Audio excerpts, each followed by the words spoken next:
My name's Tanya and I got into around £16,000 worth of credit card debt when I was 21.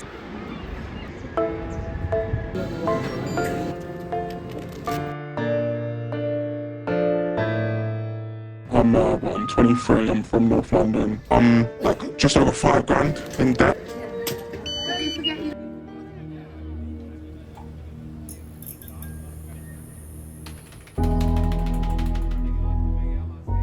According to the Debt Advisory Service, the average amount of debt a young person in the UK is in is around £2,400 per adult. This covers debt like credit card, overdraft, store credit, and also personal loans.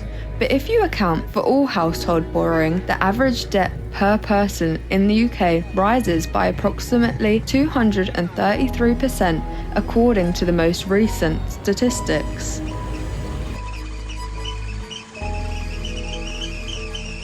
This summer, I checked my account and they had started charging me, I think it was like nearly £1 a day of interest. And at that point, I was kind of still doing a bit of work here and there, but it was just part-time. And so it felt so pointless to put in, say, £10, and then in 10 days, that £10 is just going to be gone because they're charging me so much interest. So that felt so stressful because it kind of felt like there was nothing I could do to pay it off.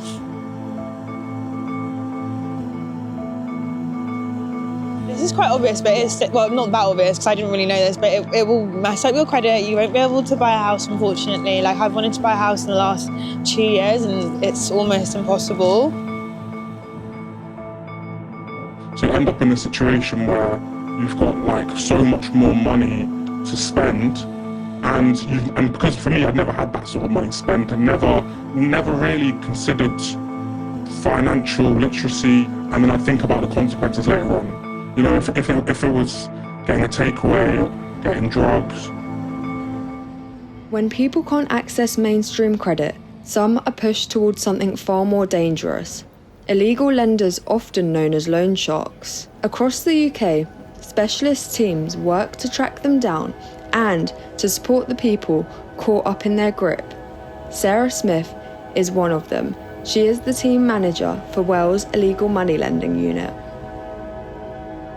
So 18 to 24-year-olds, we did some research previously. It identified that age group in particular as being one of the most susceptible to becoming victims of illegal lending. So they're most likely to know where to go, and they're also the least likely to understand what's right or what's wrong.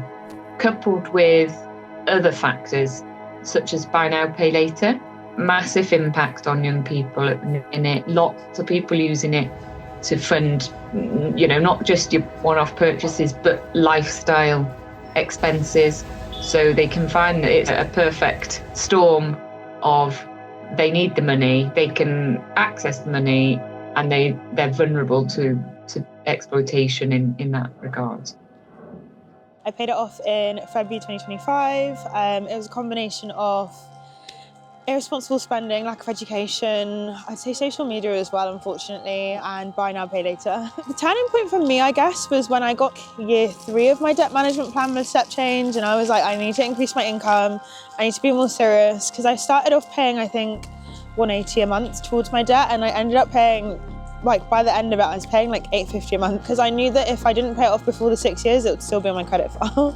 I've never, even after 2 years of having money problems, I really didn't learn my lesson, and I ended up spending most of the money I earned that summer on summer. I don't know how other people think about it, but when you have money and you have money problems, I usually just spend money quicker than I should, and I think I get excited by the fact that, oh, I've got money, or like, I'm young, it's summer, I want to spend time with my friends, I want to do stuff, and then the money's just gone like that. But it is constantly in the back of your mind how much money they charge you for interest, how easy it is to then also apply for an overdraft as a student without them actually speaking to you. And then it just suddenly hits you right in the face and you're like, I don't know what to do.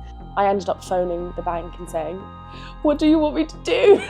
I can't afford this. The graduate account should last for a bit longer to give people and young people some breathing room to actually be able to pay the money back.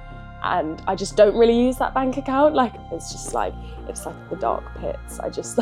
I never go there. In response to rising personal debt, the government says it's acting earlier and regulating harder. From this year, financial education is being strengthened within the school curriculum, aiming to teach young people about budgeting, credit and debt before problems begin. And buy now, pay later schemes, once largely unregulated, are now set to face tighter rules, including affordability check and clearer consumer protection. It should, in theory, allow people to be able to afford things, make budgeting easier. The danger with that is we know people are using it all the time, which is fine, but of course then each instalment of that adds up and they can find themselves 2-3 months down the line, they're back in the same position.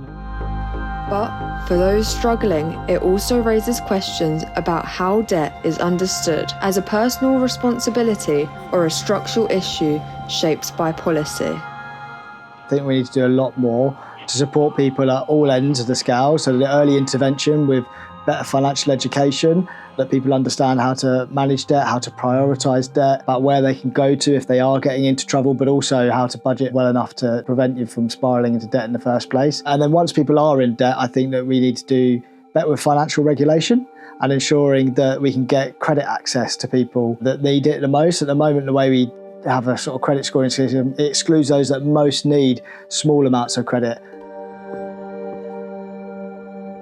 People my age, like in my age group, could see that we get into debt. Definitely normal. A lot of people feel ashamed to talk about it. So yeah, it's quite important to talk about it. It's only like, you know, £1,000 or £2,000 in terms of how much debt you're in. Is that even then, it can't just take over your life and become the thing that you think about all the time. You kind of have to learn the hard way about it, and maybe if people didn't, like if they listened to advice and didn't have to learn the hard way, they wouldn't end up in minus 1.5k of debt.